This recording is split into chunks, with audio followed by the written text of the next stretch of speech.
not going to talk about it. We're not going to talk about it. But it's also been used for business purposes. So She was getting down to business too. Bruh. I do got one, but I just got mine. But no, I ain't no. Oh, I know them too. But I was probably going to start this conversation off, even though it has nothing to do with the movie we're reviewing, but it has something to do with the topic this month. Sharnette, let me ask you this question. And it could be a yes or no. It's an ongoing discussion me and Jason are having. Yeah, it's about to go there. Is just the tip a trap or no? Yes. Thank you. That's all. Okay. It's not a trap though. It's a trap because there's zero. Let me ask you this question, Jason. How many times have you used that term and you just put the tip in? And that was it. And you stopped right there. And you didn't go any further. Once. Yeah, once. Yep. And did you tip only because of yourself or because of her? Because we agreed to onto the tip. That's how it ended at the tip. Well, that's questionable because it was not good on one of y'all's side or both. I'm just saying because I've never tipped and then, I do just been like, okay, that's good. I'm good on that. I do see you focusing, which we understand. You getting your equipment. I don't know why it's doing that though. It's probably going to be something in the settings. But what I was about to say is now, well, yes, I stuck to what I said. She wanted more after that. So now it's not a trap because I did what I was supposed to do and what I said I was going to do. And she was like, no. But see, that's how that goes. It's a trick. That's why it's a trick. It's not a trap. It is luring the person into wanting more than the tip. I mean, you know. Yeah. Yeah. Which is why we know it's a trick. Right. That's why we know. Well, that was a great way to start this horror fest episode off. Welcome to the Was It Good Though podcast, the podcast about movies and TV shows. I am one of your hosts, joined with my sister Jazz. How you doing today? I am very well this evening. It's been a very weird day for me, but I'm glad to be here with y'all to do something I love doing. Yes. And if you're not watching, she said, y'all, we are joined with a special guest, Jazz Roomie. I'm not allowed to say it. Sharnette. How you doing today? I'm wonderful. Thank you for having me. Thank you for having me back. Because that means I didn't burn any bridges last time. You didn't. Jazz is definitely look, it's a few she got a few people on her do not call list. Like they, you know what I'm saying? But Ness is that. Ness is what? No, what? Ness is on that list. Ness' husband. Don't do that to him. What I was going to say, Sharnette, is he's a highly requested person on my end. People want what? They people enjoyed him. This is the first time I'm hearing about this outside of one. So you gassing it like crazy right now. Like, why you? Well, one is better than none. I'm gonna say. Come on, that's all I'm saying. That's the man. All it takes is one. This is what we call a supportive wife, everybody. That's what I'm talking about.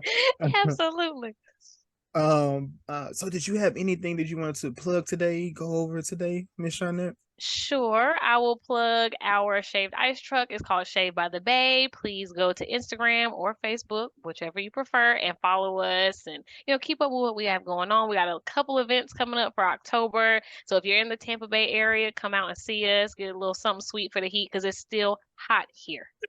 Fall does not exist. It was 89 degrees. So something sweet for the heat. I like that. I like that. That's a bar. It is. It definitely is. Coming 2027. Don't do that. Don't do that. I didn't even say you.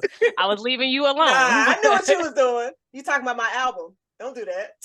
Hey man, we still waiting. We get the Was It Good Though radio and podcast. I'm still waiting. I've been waiting since 2017, so I don't. 10 years? Damn, Jazz. Listen, You could drop your Jay-Z album, like just the one and done. When it comes, it's gonna be heat. I'm telling you, like it's gonna be fire. Wait. But man, we are here to discuss one of the best sequels or follow-ups in a movie. I think this franchise has been super impactful in life, but we'll talk about that a little later as well. And then, you breathing too hard. Hold up. You good? I am. Okay. But before I get into that, question for Miss Charnette: I mean, you watch this, but are you a horror fan? Now, I am, but I'm not. So I am as long as it does not include clowns. Don't laugh. It's a very serious matter. Like, for example, the whole franchise, any of the killer clown movies, I'm just not here for that. But besides that, yeah, I like a good horror film, you know. I might sleep with the lights on for 3 or 4 days, but yeah. I understand. But of course, this is a movie podcast. So what is your favorite scary movie? Oh, my favorite scary movie, and it sounds very contradictory, but is it. And I only because it is the one that stuck with me so much, right? So if it's scary, it has to take me down through there, and it did. It did. I can probably tell you every line in the movie, and it's probably because I was traumatized. I like I'm just gonna be honest. I'm just gonna be honest, because if I'm gonna be scared, then that's the one that's gonna do it. That's the purpose. That's literally the purpose of a horror movie. Insidious isn't my favorite, but it's definitely at the top for me as far as movies I've watched that's impacted my life. That one will mess you up. It will. It will. But the movie we're discussing today, I feel like it's messed up a generation of people as far as how they travel down the interstate. If you don't know, we're talking about people. We are discussing Final Destination 2. So before we get into this review, yes, we will be spoiling this movie. So please like, share, subscribe, share with your friends, your neighbors, your church folks, the people on the interstate. But please let them know when it's a safe speed and stay away from those log trucks. Please do. Please do.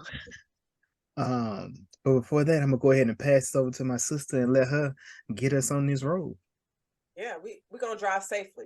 We're gonna make sure we aren't behind any log trucks. But yes, for episode 70. Ooh, for real? Yes. Okay, was it good though, Pod? Right. Actually, right. The 71. Is it? Yeah. Saw was 70. Oh shit, you right. Episode 71. Well, even better. Okay, 71. Right. We've been working so much. I'm just like, I'm telling you, y'all been cranking them. Doing what we can. But yes, I'm excited for this. Before we even get started going down this, let me ask y'all this. And Charnette, I'm going to start with you because Jason did mention this might be one of the best sequels to a horror movie because we got one of the best introductions in this. And so at the beginning of this movie, we kind of get a brief conversation on the news of them talking about premonitions and death and all of those things, kind of referring back to the first film. And then we get this wild introduction. Charnette, have you seen all of the Final Destination movies? I have. So let me ask you this. This introduction and this death premonition scene, would you say it was the best out of all the movies? Because I know we had the plane, and of course we had this, which is a pile-up, and then part 3, we had the roller coasters, and then we had the racetrack. Nice NASCAR. And then we had the bridge accident collapsing on the bridge. Right. Oh yeah. Geez, that's a difficult question. I mean, I would have to say because in preparing for today, I watched 1 and 2, but I didn't go back and watch 3, 4, and 5. But I have seen them, and so that was jogging my memory. But I feel like this one was definitely the most realistic to me, if that makes it. Like it definitely is something that I see happening. I mean, you know, airplanes go down, unfortunately, but I mean, this was just very like cerebral a little bit. I'm like, I've seen those trucks on the road on multiple occasions. So yeah, I'm gonna go with this was the best one for me, the best intro. Okay, Jason, what about you?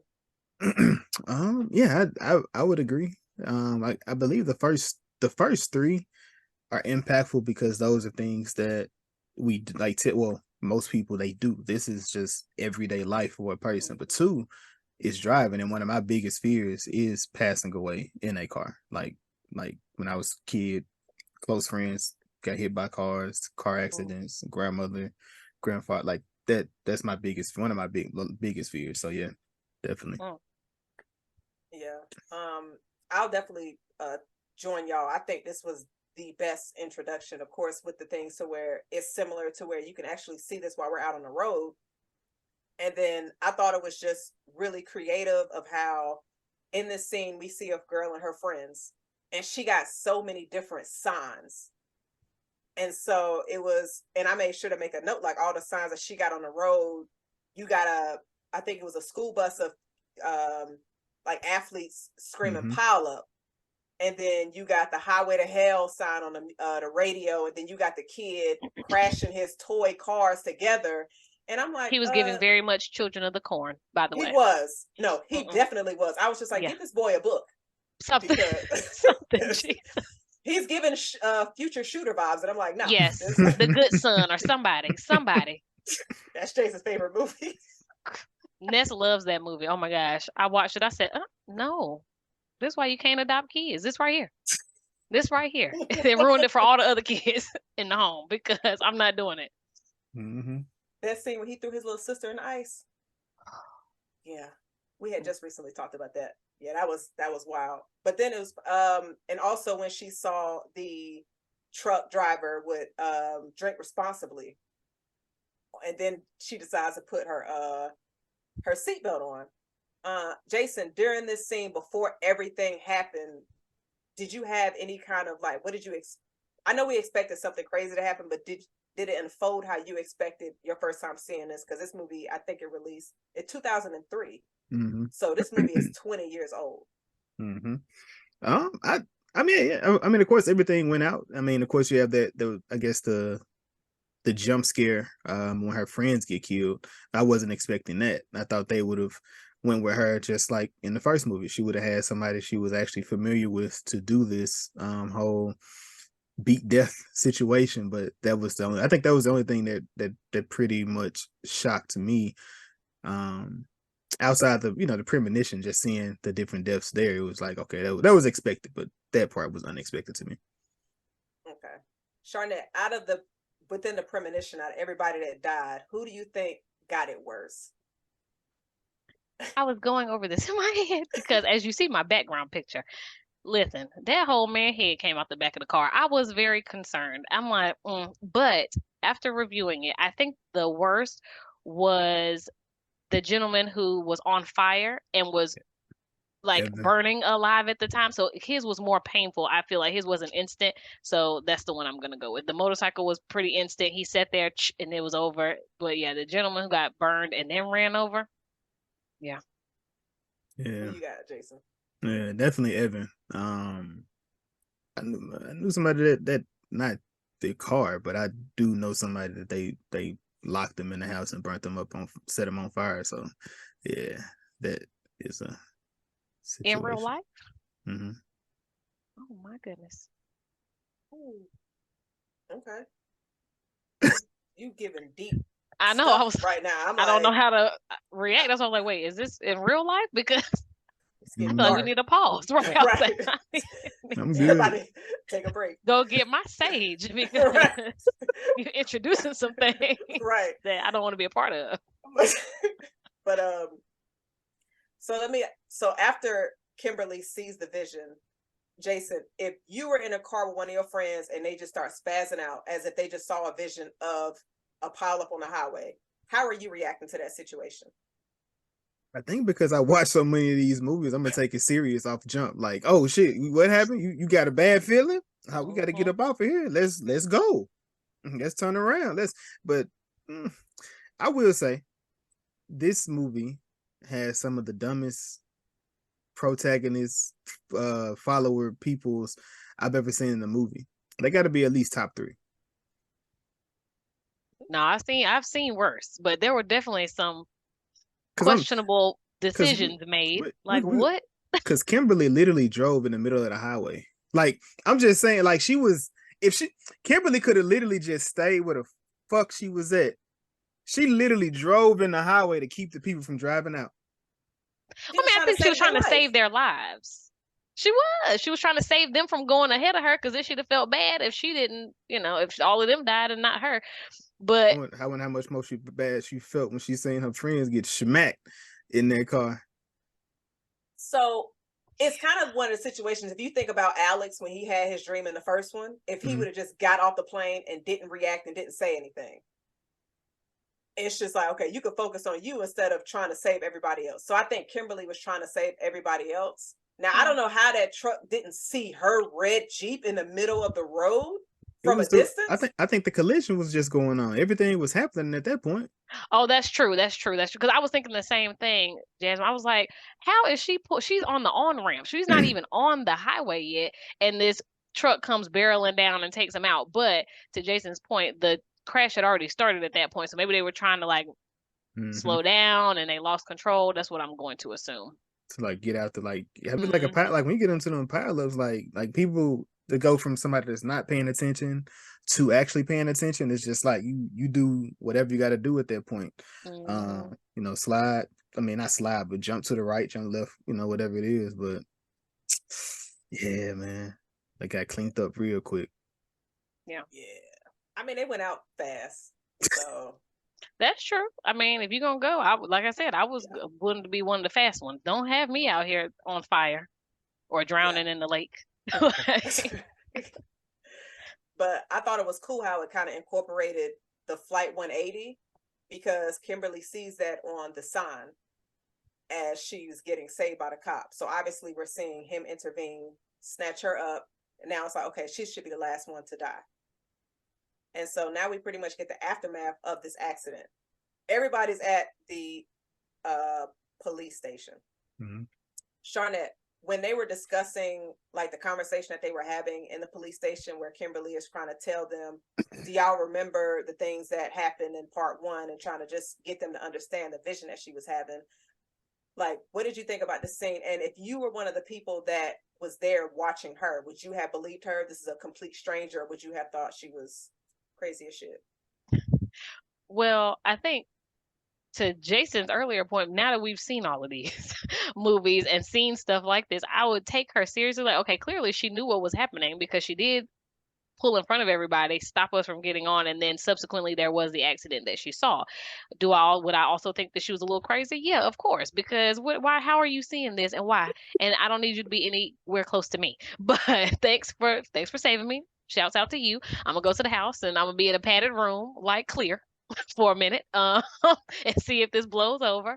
But I thought that the scene was very realistic, to be quite honest, because these people are like, listen, I got other things to do, and you sound crazy. So as far as realistic and everybody's reactions, it seemed valid. I love I love the human. The one thing I did pull from the two movies is the human aspect of it. When somebody does something, I don't even know what that is. Maybe seem as if they're like a clairvoyant, somebody that has those type of things, and they do that. That'll definitely make you feel skeptical of this person. It's just okay, so why can you see that, and what else can you see, or what else do you know? When it came to it, and one thing I do feel like that's missing from a lot of movies now, it's just that almost human aspect, because now you get more annoyed with these characters as opposed to damn, I can see it kind of feel for the people when they start dying. But yeah, I definitely understand that. Do y'all remember the lady that was on that airplane and she was pointing at somebody saying he's not real, or he's a robot or an alien? Oh yeah. The white lady. So Jason, I'm gonna go to you first. If you was on that flight and she starts spazzing out, are you gonna believe what she's saying? Or are you just gonna look at her like, bitch, get off my plane because I got somewhere to go? I'm following that crazy motherfucker. I'm following. Oh, whoa. He bugging out. Let me see what they got going on. I'm following. You gonna catch the next flight? I'm going home. I'm get in the car. But no, you're on a plane, so you trying to get home. Are you catching another flight? Oh, damn. I gotta get back on this flight to get back home. But I mean, I guess the thing that she's pointing at saying that's not real won't be on your next flight, but it's on the flight you own. So you gonna Okay. stay on that flight, or are you believing her and getting off to catch another flight? Okay. I'm sorry. You talking about that? Like you still talking about that white lady? I thought you was going back Yes. and finding this nation. No. Oh, my bad. I'm bringing a real situation that happened recently to y'all. That's Now you thinking about it. I don't know. Yeah. So okay, so she said something isn't real. She didn't say that the plane was about to explode, or she didn't give me those type of vibes. So I probably sit there. I probably would sit there on that plane. Okay. Sharnette, if somebody spaz out on your plane and they talking about this person in the back in the 35 and plus section is an alien, are you staying on that plane, or are you going to try to catch another one? And if it's just you traveling, not the whole family. Let me throw some parameters in there, because like, right, it's like Journey already in here. You know what? Right, we're here. We're here now. You take his ass and your ass too, and y'all both get home, so I can go on home. But I don't. So I'm not familiar with the story, but if what she said is simply this man is an alien or he's not real and he's in there minding his business, then I'm gonna stay on the flight, because she's not making it seem as though he's a threat to what we have going on.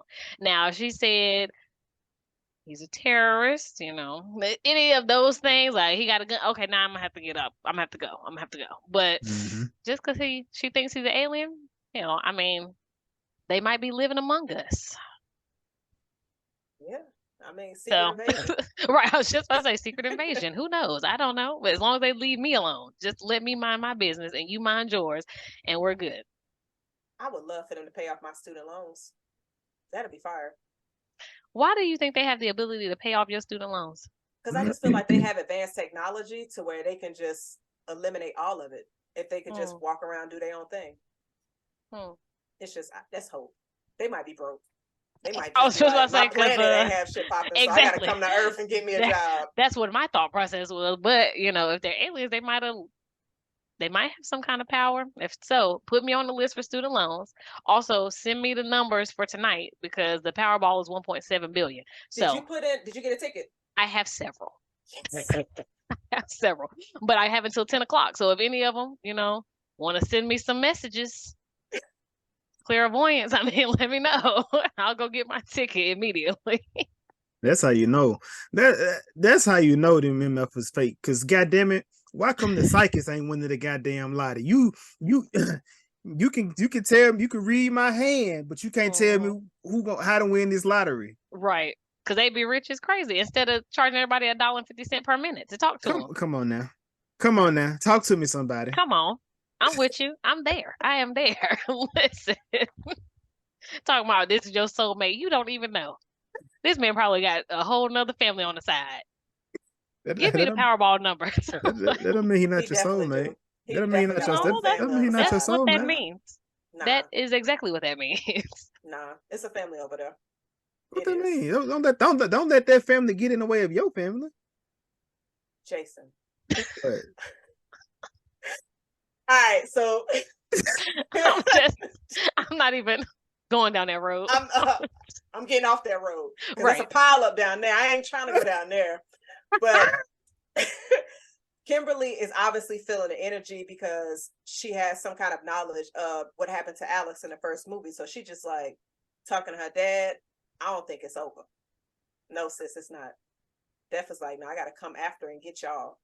And so we pretty much get our first death. And it is Evan, who is funny. He's a lottery winner. So, Sharnette, what did you think about this death scene and how pretty much everything played out? And he also had a MacBook. So I guess we knew he wasn't going to be a villain in this, just a victim, since Apple products represent. Yes. I don't know if he went back this far, but okay, not this far. With that, I'm just come on. We said phones. All right.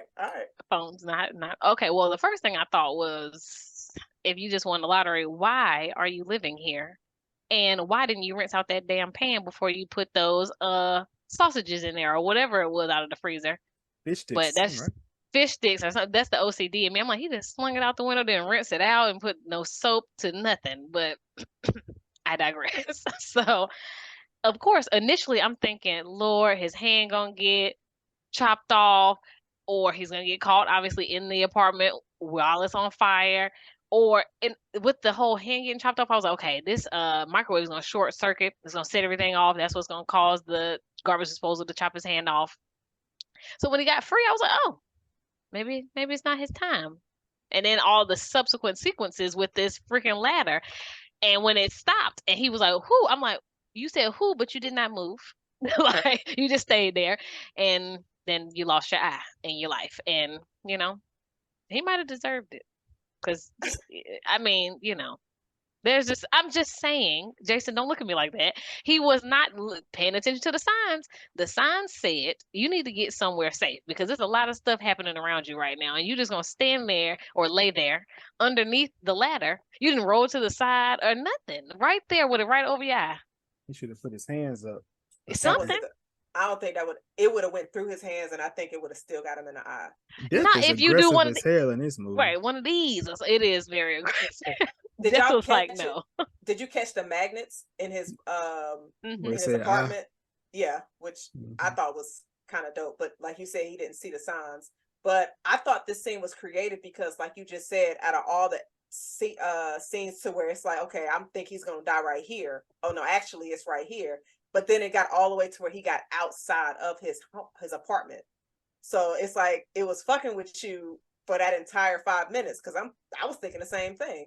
I'm like, see, that's why you don't get no fancy jewelry and put it down the fucking garbage disposal trying to get a ring. You just won the lottery. Get another one.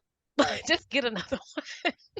He was foolish. And then like all his old hoes calling him on the phone. I was thinking the same thing. I was like, look at y'all thirsty selves. Didn't even make it easy. You keep mentioning the fact that he won the lottery. You're supposed to just be like, hey, you know what? I was thinking about you. Hey, stranger. Hey, yeah. How have you been? Sometimes you gotta make it. Sometimes you gotta let it be known. You gotta let it be known. You gotta let it be known because they know. Yeah. I ain't talked to you in 6 months. Like, nah, you don't hit me up now. It's people that hit you up after 6 months, even when you didn't win the lottery. Oh, I was about to say that. They do, and they so just why act like everything. What are you doing here, right? Like. But I'm saying, but we should have a cutoff time, right? Don't we have a cutoff time, ladies? Well, not you, Shanette. Jason, we got a cutoff time. Well, I mean, back in before life. Did we have a cutoff time? What do you think? Oh no, we're not accepting no more. But hold on, let me ask this because it might be a little extra on my side. What is a good cutoff time? Are you asking haven't heard from them at all? Yes, if like they just go, ain't heard from you couple of days or shit. I guess your last text was on a Monday. Shit, I'm gonna go ghost all the time. Shanette, what you like back before marriage life? Crazy, back before marriage life. What is a good cutoff time to where it's just like, don't text me, like no, just delete my number. I think it depends on how involved you were with the person. Mm-hmm. Like, if y'all were talking on a daily basis and all of a sudden they go ghost and I don't hear from you and I've reached out to you. Let me add that too. And it's been 3 or 4 days. Okay. Unless you was in the hospital and I'm going to need to see a wristband. What are we talking about? What are we talking about? But if it was just someone casual that you just like talk to every now and again, if I'm used to talking to you once a week, if I don't talk to you for 2 weeks, it's not very surprising and it's not going to be triggering. But I think anything over a month is that's just we don't even have anything to talk about. Like, what? Whoa! It's been a whole month, and you haven't thought to reach out to me. You know how much has happened within that month. I got a whole bunch. I have and new you haven't thought to reach out to me to see what was going on in my life. If I was alive and breathing, if I was in a ditch. So, I can justify you being busy for a week, even 2, but a month. Okay. Yeah, that's crazy. Okay, so go from a month to 2 weeks. Got you. Thank you, Shanette. Yeah, just drop it down a little bit, Jason. 2 weeks. Because, Shanette, I agree with you. or let me change it. If we just started talking to where we were talking hypothetically 2 to 3 weeks every day, and then you just go ghost, and you think you about to pop back up in a month, there's nothing for us to talk about. Your expiration date, you expired 2 days after you got MIA. Yeah, I have a low 2 tolerance. is aggressive, but yeah, my tolerance level is pretty. Yeah, Jazz got the 2 business days on nigga. right. Not even if it's a holiday weekend. Right. Like, It's not damn, 2. Hers is not 2 business. Hers is 2 calendar. 2 calendar days. I re-kill She my don't even grandma. give you the weekend. Look, she don't give you the weekend. I re-kill my grandma. Oh my gosh. Why are you putting What? people? Well, they already in the ground, I guess. So you're not putting them in the ground, but my gosh. That's aggressive. I used to come up with people that didn't really exist, you know. No, we gotta no. Like I had a random pet or, you know. I never want something to like do that that. because if I got one later, then I'm just like, I don't want to put that on their life. But You think I you was never- thinking real difficult because I done killed off daddy's brothers. My daddy has no brothers. I done killed off daddy's brothers. I never killed off nobody before. But I don't be like I just be up like, yeah, this is not gonna work. But I'm doing better though because y'all bash me be saying ghosting is a bad thing. So this year I tried not to ghost. Yeah, just communicate. No, I'm going back to ghosting. Yeah. I have so many reasons as to why. But R.I.P. Evan. And so pretty much Evan is dead. First person after the accident whose death came very quickly for them. And so we see where everybody is that same evening. Why are you laughing, Jason? Niggas didn't even get 40 days. This movie, they died same day, damn. Same day. Yeah, Def was like, nah, y'all should have been gone last movie, but I gotta work extra time to get y'all off. And so you see everybody out living their life and their normal thing. Obviously, Kimberly's still traumatized because, yeah. And so they see the news report. Jason, what did you think about this news report and then seeing everybody's reaction and what they was doing? Because obviously, I guess if you are almost in a pile up, you're gonna watch the news to see the coverage on it to get y'all to get information. So, like, what did you feel about this scene? It was funny how things always impact everybody different, you know. So, like, seeing, I guess Rory was the one I was more so that stuck out, because like, shit, I was in that wreck, man. Y'all remember that? Because everything he did was just so like lit. He just lived life to the fullest at every moment. Then he seen Evan. He was like, hold up. Shit. She said this. Like, now we gotta really that think. Shroom high came right on down. Brought him back to reality. Sick. You get you a good high and you just like, it's gone. Cause now you just like, death about to be after me. That's tough. I'm just saying. For you, it's the loss of the high that is the most upsetting part of this scene. It's in the top 5. I was high as hell before you said this. Damn. I knew I shouldn't have turned them damn news on. Tragic. Who gets high and turns on the news anyway? That's a fact. That's the damn fool. That's not anyway. A good decision. I have no idea. But we pretty much, like, everybody sees this news report, and then we obviously see footage that was recorded of Kimberly getting snatched up before her friends get killed. And so she does her research. And so she tries to see where Clear is. And so during this research, we find out that Alex is dead. Got hit in the head with a brick. Sorry, Alex. When I think about it now, it's kind of funny. But at the time, why I was sad. Just one random brick? It wasn't like a pile of bricks. No. I know, but as I'm reading it, I was like, just one stray brick out of nowhere. That I'm gonna say that's not random. That's not a fluke accident. Somebody threw that brick at him, and y'all just lying because that's a one brick and not multiple. Candyman. Get the heck out of here. I'm gonna get his bitch ass this time. And they not even gonna know. They gonna think this is death. And it is. Look, delivered. Yo, that's wild because the one that they were getting the information from was the actor that played Candyman. Damn.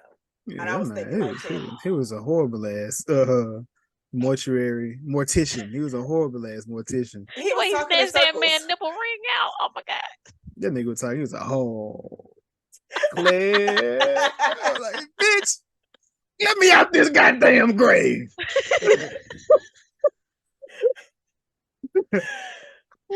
But he was a perfect goodness. person for this character. I'm gonna be honest. Like, he was just so creepy and eerie. Like, He was very creepy. Remember, he like that in real life though. Like, you know how some people like that Don't shit put that on carry that over. man. Don't You put know that he on like that that in real life. He probably got that voice for real. I really do think that is his voice. Yeah, that is his voice for sure. That's his voice for sure. That's what matter to do with your granddad. He was like, "Come here." He was like, "Bitch." Don't read me no stories at night. I don't want Please you don't. to read no stories. Everything to me sounds like a horror story. Why is this? Why Little Red Riding Hood sound like Just Boys dance, in the Hood? granddad. So I must say, Just what's dance, happening? granddad. Don't talk about nothing else. I don't want to hear nothing. Yeah, it's funny. Y'all, it's foolish. But we pretty much see Kimberly go to the institution to go speak to Claire.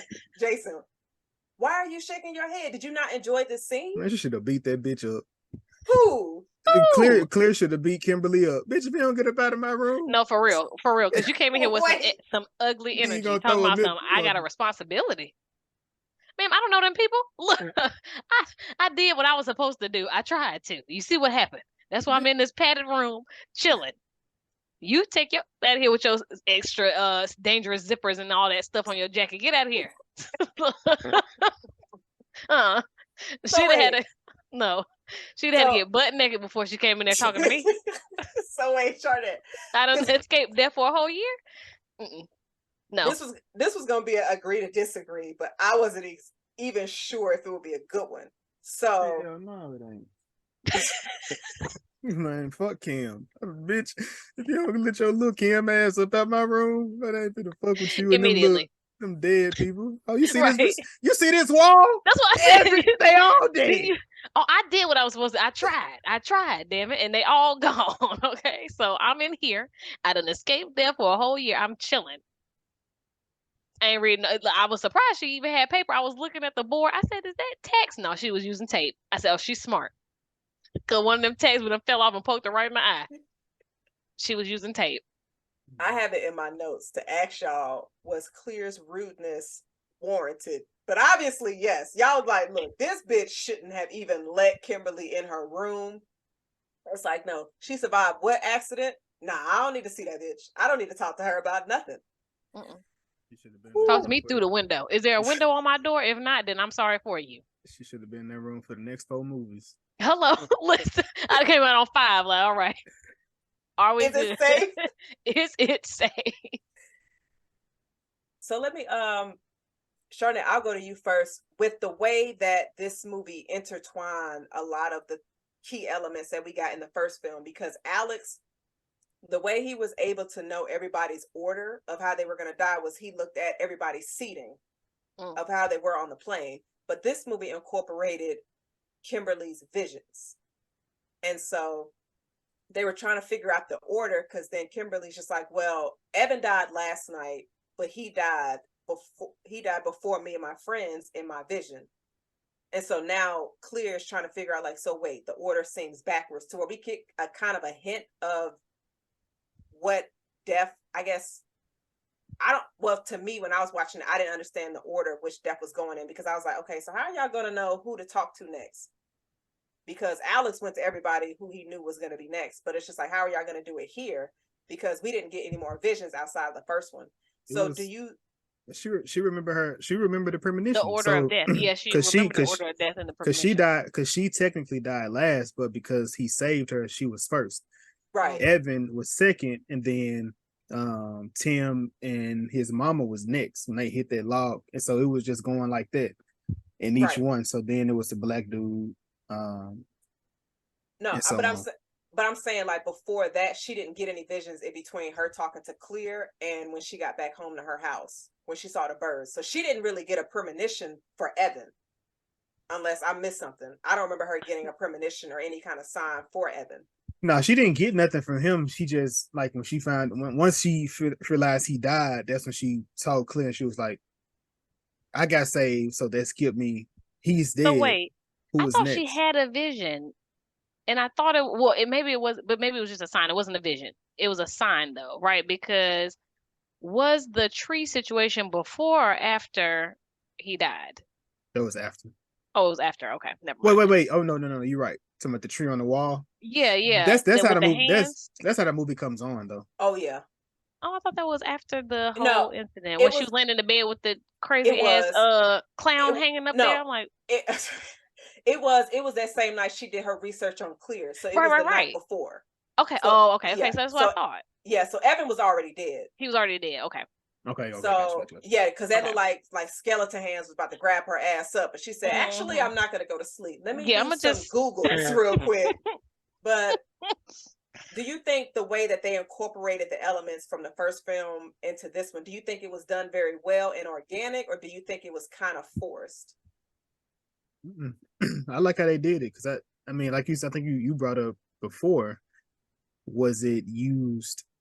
You don't think it was ever used in other movies, so it made a lot of sense in this, which I do feel like we may have a tie to the sixth movie, but I'm gonna wait till we get to that to say why I think it would make sense. But yeah, I definitely didn't think that it was forced. I liked it, and I think that's one of the reasons why I like this movie so much is because it was very different. When it came out, it was something we had not seen before.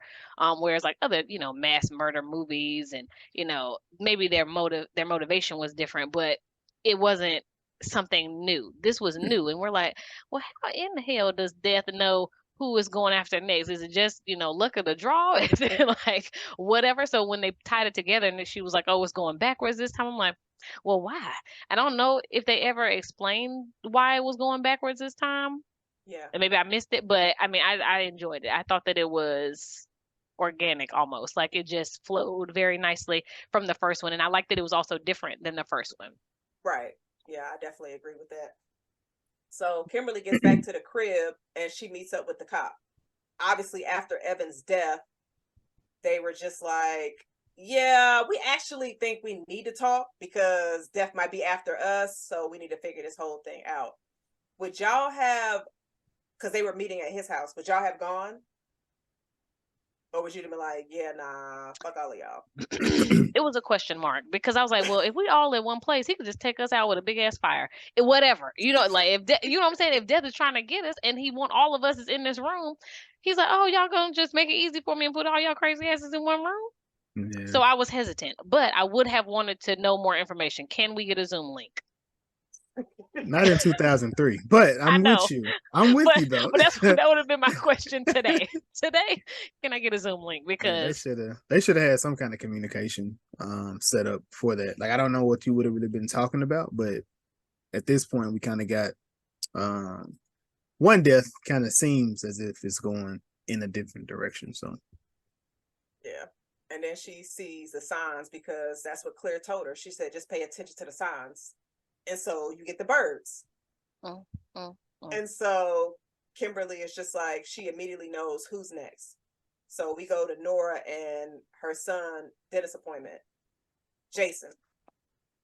With this scene, because it seems like we were kind of getting a pattern with some of the deaths to where it made us think they were going to die one way, but then in actuality it said, nah, fuck you, bitch, I got you over here, how I'm gonna kill you. What did you think about this death with Nora and her son at the dentist office? And did you know who was actually going to die? nah, they kept doing it, diverting it. Like you had him, he was choking in the room. And then you had the mom, she was about to get electrocuted. So then when you actually get the death, you just like, damn. And they going in. But if you really pay attention to the first movie, they was killing babies in the first one. So Yeah. On the plane. mm-hmm. Yeah. But they were, right, on the plane, but you didn't it wasn't the same impact, you know what I'm saying, as seeing the glass smash the poor child. I said, now they know they're wrong for this because not only did they smash him, but then his body in the body bag was flat. I said, damn it. I'm not gonna lie. They really carried this through to the end, didn't they? They didn't inflate the bag at all. I'm not gonna lie. Every time I see this scene, I'll be like, "That's why your bum ass shouldn't be fucking with the pigeons." Every time, and I've rewatched. He was a kid. I don't know how old he was, but he was a kid. He had what was he 15? Mm-hmm. He was 15. Yeah. Reason number 2: this is the dumbest crew in horror movie. Pigeons, pigeons. And he look at, oh shit, let me go play with the pigeons. Right. Let me go to the pigeons. She howling out pigeons. Like, oh, let me go. That was foolish. Yeah. But I don't know if I knew that there was a pattern of them tricking us until this one, right? So the first one I thought was just like, okay, they just getting us ready, but then the pattern continued with this death, and I was like, oh, okay, so they're gonna do this to me the whole movie. Yeah, I thought that was dope. I loved it because I'm not gonna lie, when Evan was in the dentist's office, I was just like, I was about to say something wild. I'm gonna say it anyway. Fuck it. When he was deep throating that fish toy, and I was just like, oh, so y'all really gonna have to press charges against this doctor's office because her son is dead. But then I was just like, well, if she get electrocuted, it's definitely gonna look like an accident on both sides. But then I was like, looking at all the deaths, those wouldn't have been as graphic as what we actually got. And I feel like Final Destination, they franchise, they try to go for the graphic side. Notorious. So for the gore. Only one that wasn't fully graphic but was kind of fucked up and dark was when Todd died in the first one in the tub.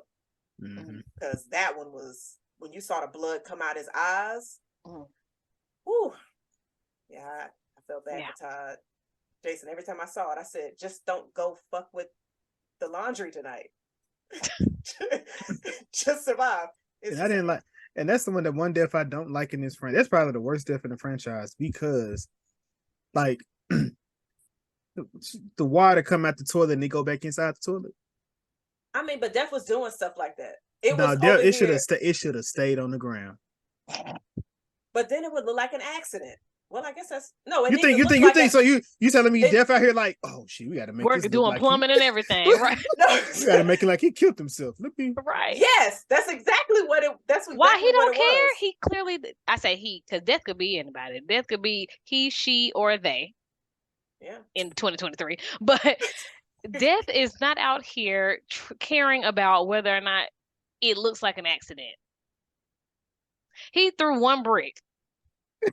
That in and of itself, tell you, he just don't care. Like, I'm not trying to cover this up. But I guess he been running for a year. Right. Because I just got to get you while I can get you. But no, and all I got right now is one brick. If you look at all the deaths, though, especially all the ones in the first one, all of them was labeled an accident.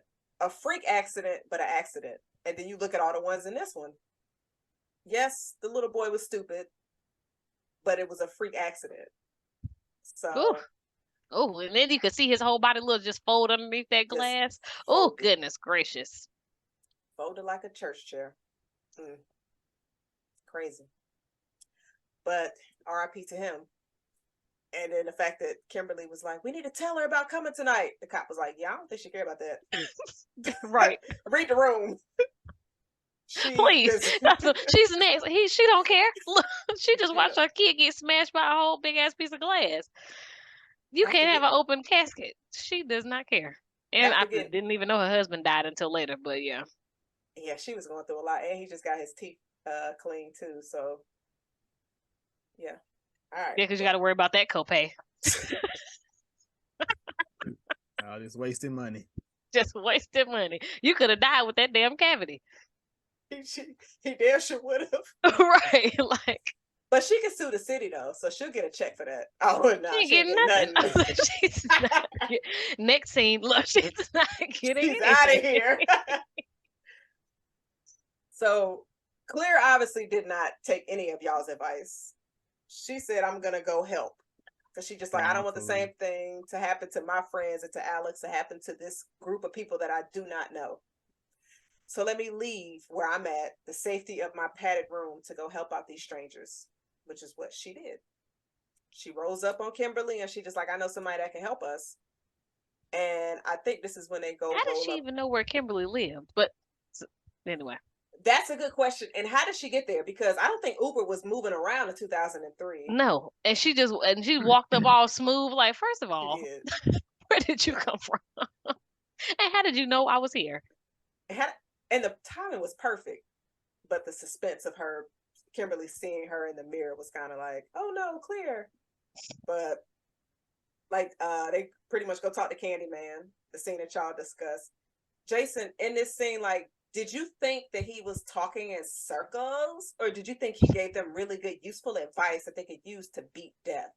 I mean, he wasn't trying to let he didn't want them to beat his rules. No, he didn't give them no good advice. Now, I will say, they kept on talking about the baby. I thought he was telling them to go have a baby. What? He said only new life can create a new. He said a new life can create the. I don't think they could have stayed alive for 9 months. They was barely making it 24 days. Look, 24 hours. They could have her and Bert. They could have bumped and then stayed into the padded room for 9 months. You lying. Ain't no way you thought that. Ain't no way you thought he meant for them to have a kid. Yeah. I most certainly thought he meant for them to have a kid. I immediately thought of the pregnant lady. I did not think about her because truthfully, whenever they went through the thing, you don't see her dying in the story. Like even and you know what? I didn't we even got the remember that reveal. until later. I did not remember that, but I was assuming because they was expecting her to be there at the police station and she didn't show up. I'm like, okay, she must have been one of the, and it just completely out of my mind. But then also, I think because we saw her get out the car when Kimberly stopped all the traffic. So we saw her and Evan together. So which made you think, oh, maybe she died in a crash. Yeah, linked it in your brain. Mm-hmm. Right. But then when you go back and rewatch, you sit here like, okay, I saw her van. It got hit by the side of the log, or the log hit the side of the truck, but we didn't actually see her die.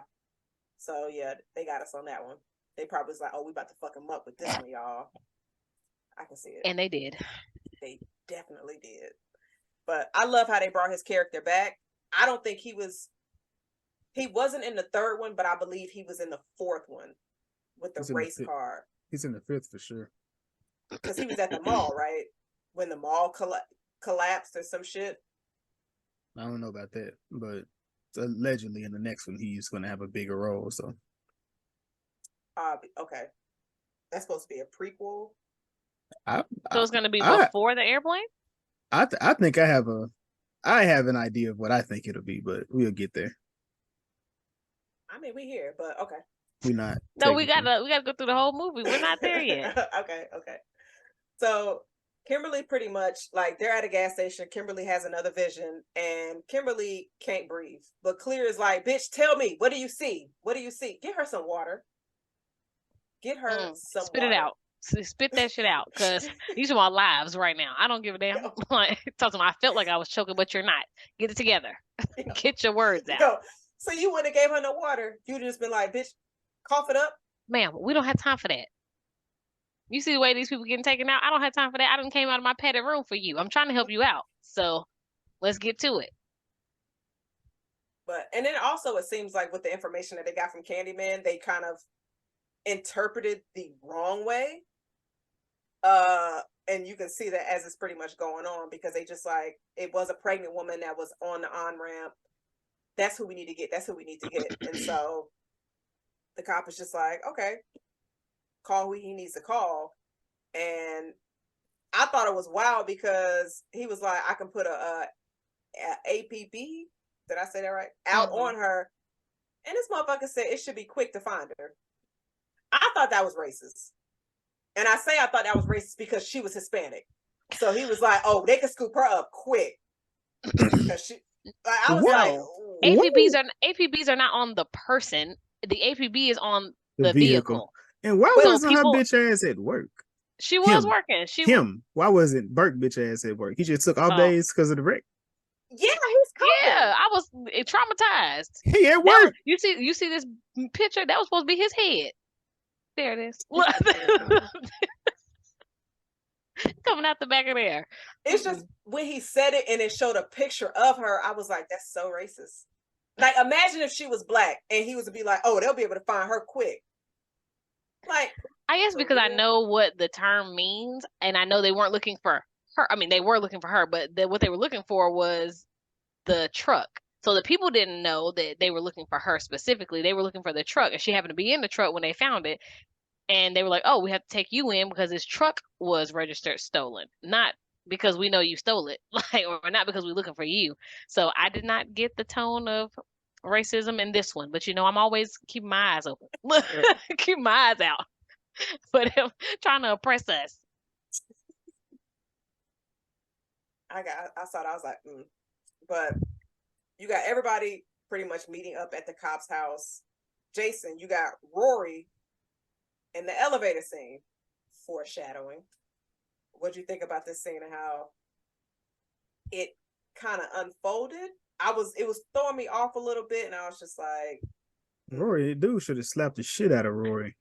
You think so? Look at the bottom of my shoe. There's like shit on there, man. And then you gonna put your whole finger in your mouth and get it all moist. Just try to put it on my face.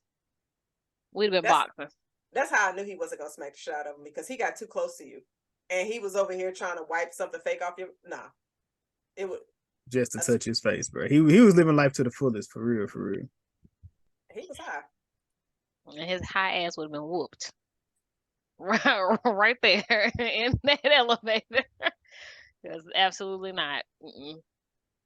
Let me ask y'all this. And Charnette, I'll go to you first. Out of everybody who's at the house, which character do you feel more drawn to that you kind of hate died? Like, who did you like the most out of the group that we had at the house or apartment? I don't remember everybody's name. Eugene is probably my favorite. From Living Single. Of course. And yes, of course. But because there are parts of him that I was like, I don't like it, but I do like it. Like, he's like, I'm not, what you talking about? I've been alive all day. Like, I'm like, I am alive. I'm about to be sitting here being drawn into your foolishness. I felt like he was about to say, I believe this in Jesus' name. Like, I felt like that was a tie back. And so, but then when he came back, it was like, okay, well, wait a minute. If I'm going to go, I'm going to go on my own terms. And all of that sequence made me feel very much like that might be how I react, because I'm like, you're not going to take me out in some effed up way, like the scene we about to get to, but I'm like, no, let me do it on my own. So Eugene was probably my favorite. What about you, Jason? I think most definitely Mona, the mom. I think that's who I connected with. Just based on, her little backstory that we got in there. It's just like, damn, she act like she don't care, but we see she really did care. What was going on next. So yeah, definitely Mona. Yeah.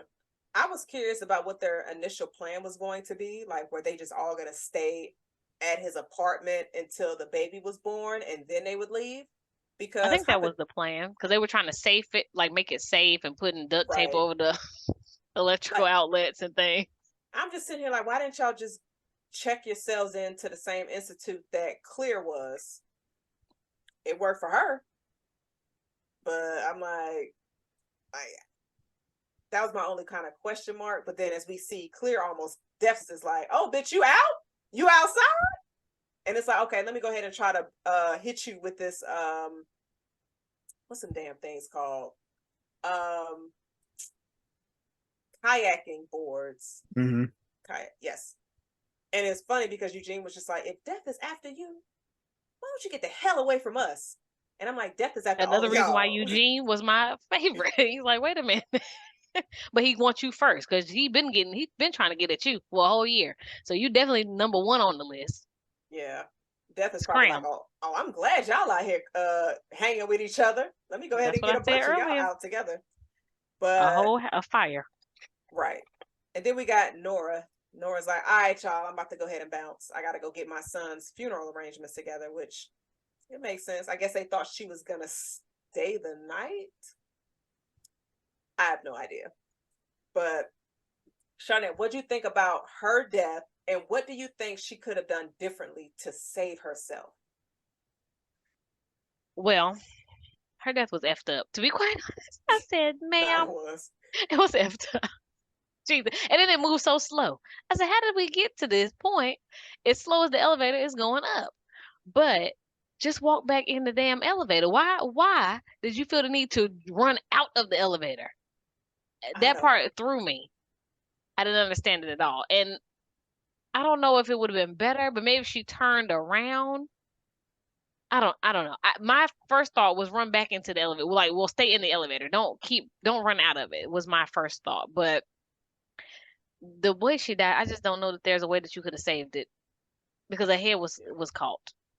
So Reason number 3. Why these are the dumbest goddamn people in a horror movie. The hook, the hooks. Watch out for the hooks. She saw the hook, the man with the hooks. She saw them when she came in the elevator, and she immediately registered that, right? So as soon as she hears it on the phone, she's like, "God damn it, damn!" Like right now, and tries to run away from him. So I do get that.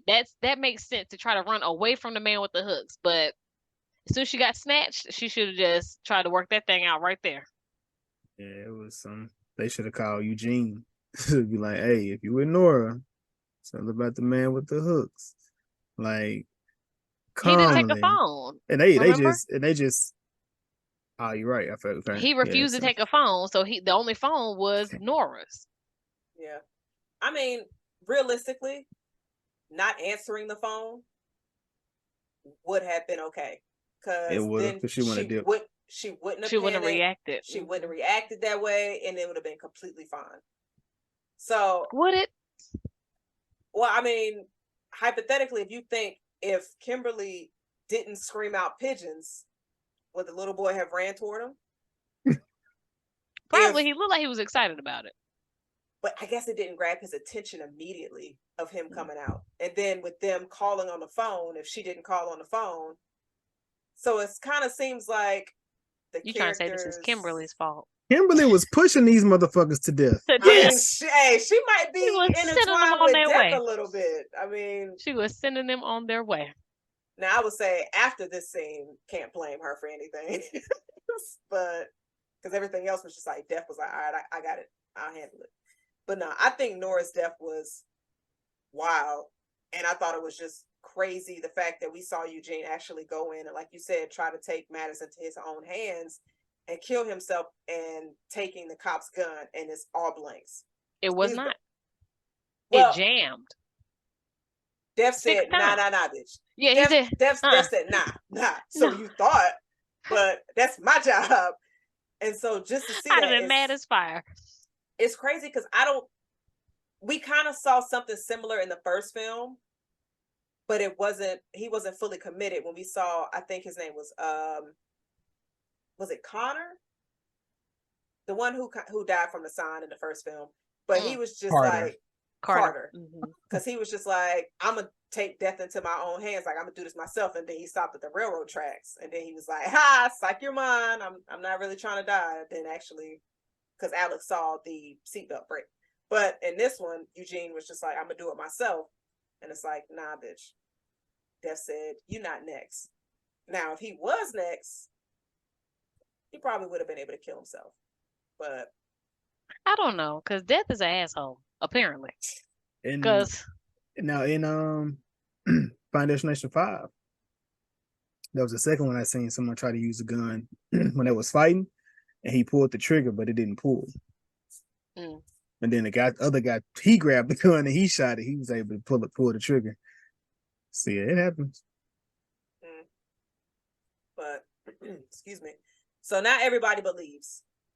You got Clear, and then you got the other young lady that was trying to help save Nora. They got blood all over them. Yeah. And I know Clear's just like, yo, I just got out of the institute today. I need to borrow some clothes because I can't walk around with all this blood on me, y'all. You should have went back. That's what you was thinking? At that point, I would have went back. Exactly. That's what I'd have been thinking. You know what? I did what I could do. I gave you the information. I took you to the man. He told you what you need to do. Y'all all have a plan. I'm gonna go back. Whenever it's over, send me a message. A pigeon or something. Don't a pigeon message. No pigeon. Right, never mind. No no pigeon. No pigeon messages. Come in, but this time be, fully naked because I don't trust it. I don't trust it. They took her belt, but they didn't take her jacket. Yeah. But now everybody pretty much believes at this point. Charnette, when everybody is in the Jeep and they're on their way to go, I guess, where were they going? Because Isabella, at this point, she got pulled over, so she's in custody. Can you imagine somebody putting a damn thing out talking about the car that's yours is stolen just so they can find you and tell you about all this shit? Like, wait a minute, you disrupted my daily activities. Like, this ain't got nothing to do with me. But Charlotte, during this scene of like when they're kind of explaining, and you see the connection from this movie to the first one. Your thoughts and what you thought during the scene. This was like probably my favorite scene because when everything started connecting, I'm like, well, ain't that about it? So I literally loved the way that they tied the two movies together like that. And I was like, okay, this franchise is the makings of something because that was ingenious to me. And the fact that everyone had a story and they all started recounting, like, wait a minute, oh, I have been in this situation before. This has, I have this connection. And then you have Clear there to tie it all together because otherwise, without her there, they would have not really paid attention to the fact that all these people were a part of Flight 180 and, all of that. But she was able to recount, okay, well, that was this person. All these people were in my original circle.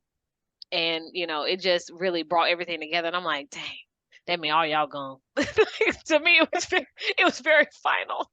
I'm like, we might get one. We might get one. But yeah, I enjoyed that scene. It was probably my favorite. What about you, Jason? Yeah, I love this scene in the car. Just going through each situation, tying it back. Like you said, I believe the only other movie that does that or that ties well into it was the fifth movie. Outside of that, I don't think the other two tied back at all. Outside of telling you what happened to the previous people that was in the movie, like they tell you how they died.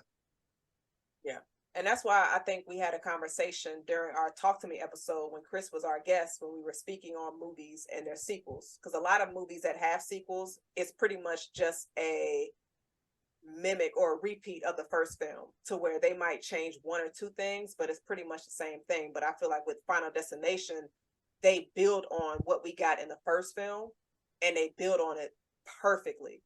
Like rewatching this movie, I was so excited for this review because I was just sitting here like, oh my goodness. And this movie's like 20 years old. So like 20 years later, just the rewatch value, still loved it.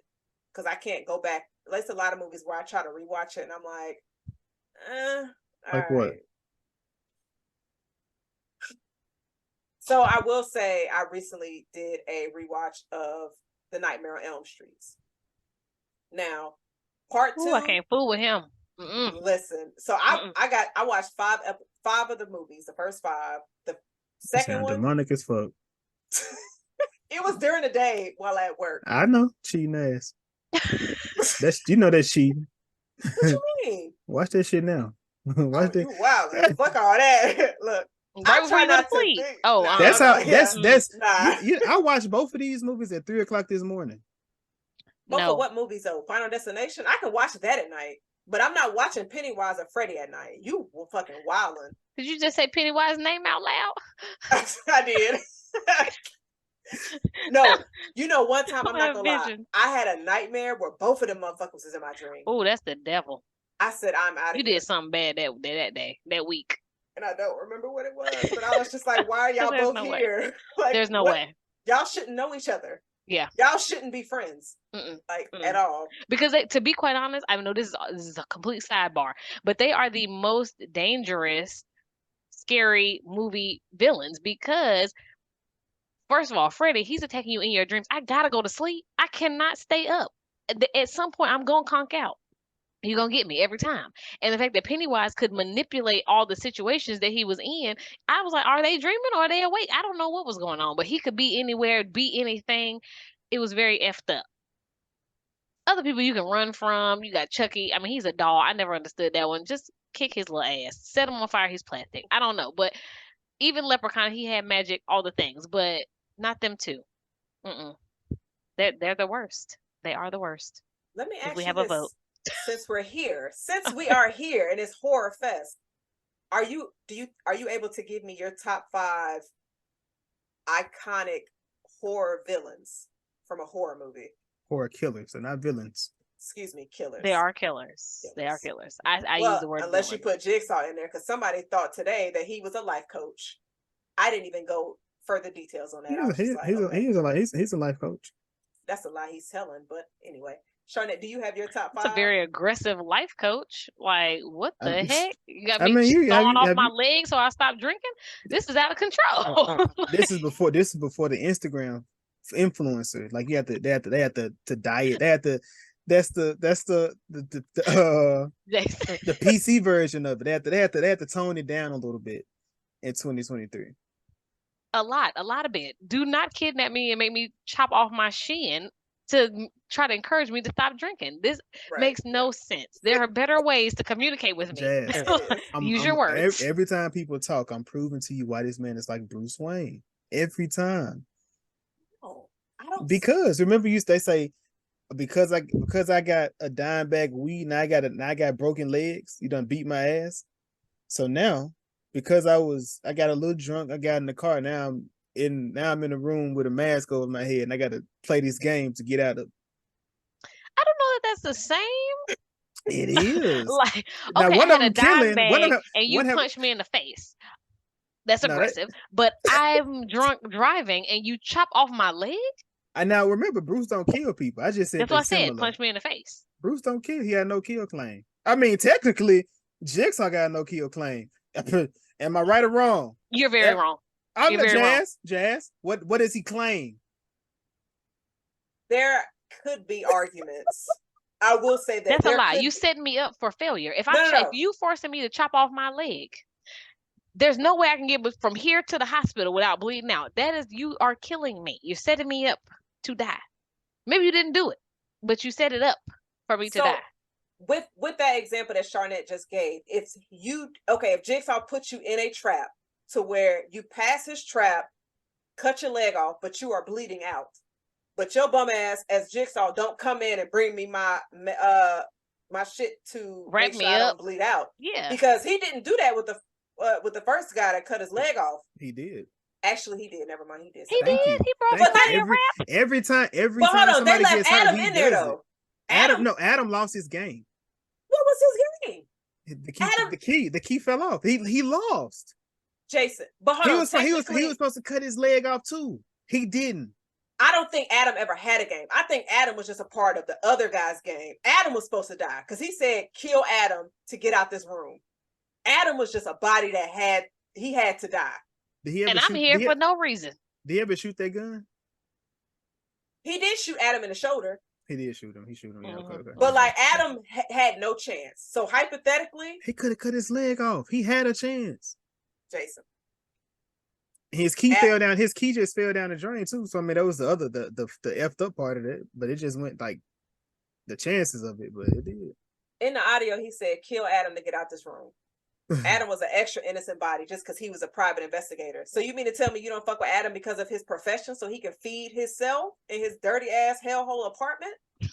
He wasn't eating that good. Why do these people be having terrible apartment situations? Like, what is going on? They stay in New York. It's terrible. I know people that live in New York and the rats is big as hell, but not in their apartment. They're not just running around out here looking like raccoons. Like, no, that's on the street, not in the apartment. We love bashing New York on here. Why? Because we trolling New Yorkers. Oh my God. Just a disclaimer, all the New York watchers. I am not a troll of New York. I love New York. I actually plan on going there this year for Christmas to show the baby all the big Christmas trees. So ooh, she's gonna like that. She's gonna love it. It's gonna be so cold. Yeah, that part. But so during this scene where everybody is in the truck, we have the same event. Well, we have a parallel of Isabella in the she's at the police station. Her water breaks. She's supposed to be safe, but now water breaks. The cop is just like, okay, let's take you to the hospital. So now both of them are on the road, and they cross paths. Boom, accident, which was kind of shitty for Kimberly and them. But luckily, Isabella and the cop that she was with, they were cool. She was like, can we go? He was like, oh, I gotta help them. She said, nah, fuck them.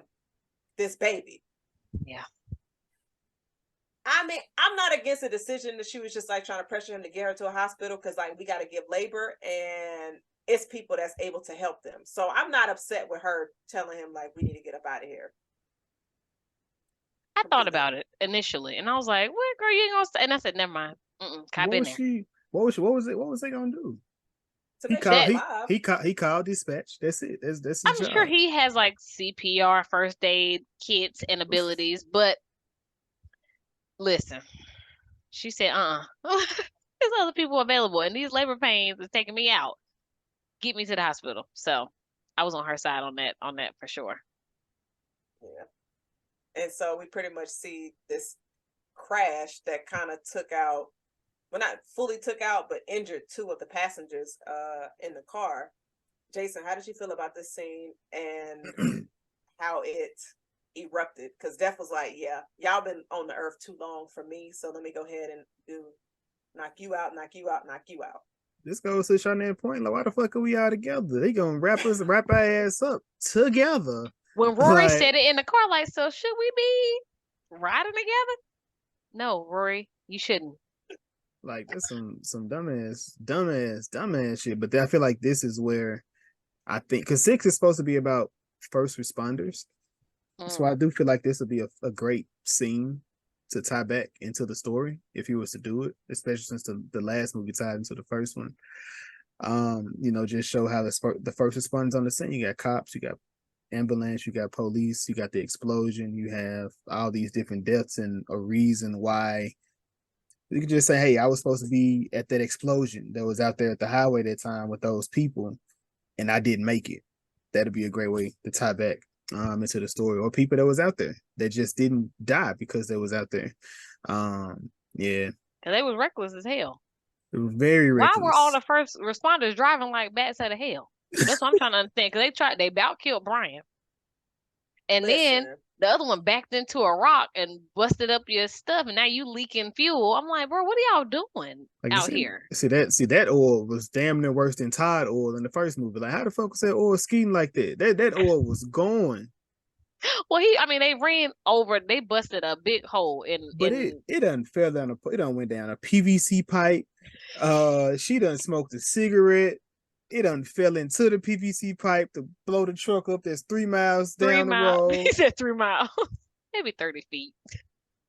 I thought it was wild when Homeboy was like trying to open up the young lady's door that was locked in there with the Cat. log cat. And he's just like, oh, I'll put it on silent mode. Because I'm just sitting here go like, harder. He's, first of all, if anybody was watching that, well, she was dead. So I don't know who else was there to watch that. You going to jail, sir. Like, what the hell? absolutely. Like, first of all, you was super aggressive and that was unnecessary. Did you not notice that there was a big ass piece of wood sticking behind my head that had a very sharp point, and now I am dead because of you? I'm not dead because of this damn accident. I'm dead because you wanted to hit my shit hard and make my dang airbag deploy and crack my head backwards. Reason number 4 why these are fucking idiots. Why they didn't cut the pipe before they did anything? That's true. Yeah. Why didn't they cut true. the tree before they did anything else? What was you even hitting the car for, sir? He wasn't cutting the tree. I thought he was trying to take the door off. I wouldn't even know what that would even do because she got a thick ass log in her leg. It was sitting on top of her legs. It was sitting on top of her. Yeah, it was sitting on top. So I think they were trying to take the door off the hinges so that they could but either way, it was stupid. It was still stupid the way he was going about it. And the fact that like you said, they didn't chop that off first. And then you're going to hit it all hard. Like there's not still airbags in this vehicle that can deploy. And now my head is cracked. You going to jail. You're going to jail. It's funny because and I just thought of this as we were talking about it. You got a log just still killing people, and the logs is one of the reasons from the beginning of the movie that caused the crash. So until you just said it, I didn't even put that together. Yeah. How fucking fast was this woman driving for a log to be lodged through a goddamn car door? It was raining. It was wet. But I'm saying, you know how much force you need for a log to go through a door? I ain't never had no log go through my door. I don't know, but Death said, I'm gonna make it happen. Yeah. Fucking Death is a bitch, boy. Outrageous. And then Rory, next in line, he gives Kimberly his drugs and was just like, yeah, just throw all this away. I don't want my mom to see all of this. I was kind of sad at his death because I said, damn, because it happened so fast, like back to back. His death was his death reminded me of Sean William Scott in the previous movie when he was going off on Carter at the train and then chopped him off because he was kind of like the comedic relief the entire time. He wasn't a part of the crew, but he was. And then he got chopped up. Yeah. R.I.P. But they was just like, all right, y'all, 2 people dead. Let's go find Isabella. Because they said, yeah, because I don't want to be 3 and 4 and 5 dead. 3 and 4 and 5. Was there 5? 3 of them left, or just 2? It was 2 from this movie. Then you had Clear, but then Eugene, he had Eugene was still alive. Collapsed lung. Yeah. And Clear's over there just like, be careful with him. Make sure you do this, this, and this. And he's just like, bitch, you're not family. Don't get in this truck. And so they was just like, we need to go to the hospital to make sure Eugene is good. And that's when they pretty much found out Isabella went into labor. She's at the same hospital as Eugene. And so they get there. Well, I think they were trying to figure out how to get there, but Isabella's already at the hospital and she's having complications, which has you thinking as a viewer, it's just like, oh shit. It's like, okay, we need this baby to come out safely so everybody can survive. And Kimberly is still having these visions, which are completely wrong. She's thinking somebody's going to try to kill Isabella. And I just feel like, no, sis. Death ain't going to have nobody do anything. Death is going to do it itself. He's not going to hire nobody. He's not going to be like, oh, I'm going to have this person go after you. Like, none of that. But they was pretty much completely wrong on her visions. Every time. She never got a vision right. Well, she got the pigeons right. She said, don't be chasing them pigeons. And the pigeons went through there and he chased them and then he was gone. All she heard was, pigeon. That's all you see. Like, oh, let me scare these bitches. No, that's not what I meant. No. That's not what I meant. She should have said, stay away from the pigeons. Like, she should have put some extra words in there. Yeah, she didn't. She should have just ran to him. Not said nothing until I got there. She could have. That is an option. She was like, I don't know when it's gonna happen. I gotta holler out. And she's new to this. It's not like she's been getting visions for 2 movies. And Clear kind of didn't know because she was depending on Alex. So obviously in these movies, nobody really survives to the next one outside of Clear. Which I hate that she got up out of here. But I forgot to mention, like, during this scene, Rory saved that little boy from getting hit by the truck, which we see comes back at the end of the movie. I just wish that part 3 built itself upon what 1 and 2 brought, but they was just like, nah, fuck all of y'all. We're going to do our own thing, which is why that movie was trash. I'm not salty. But, so you got Eugene at the hospital. His equipment seems to be faulty. Isabella, baby's having complications, and everybody's pretty much rushing into the hospital. Sharnette, during this scene, did you think that they were going to make it? Eugene. Isabella?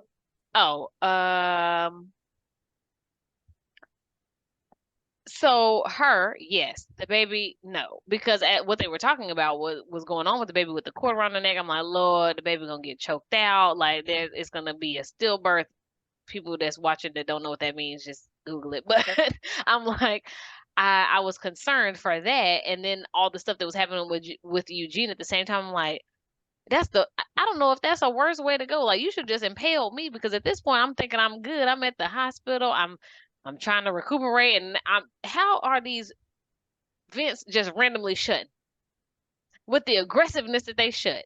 I was like, what is happening right now? So I didn't think either one of them were gonna make it, to be quite honest. Def was on some hoe ass shit. This movie, boy, he was in that bitch. Nah, he was walking around. Oh, you motherfuckers got me so fucked up.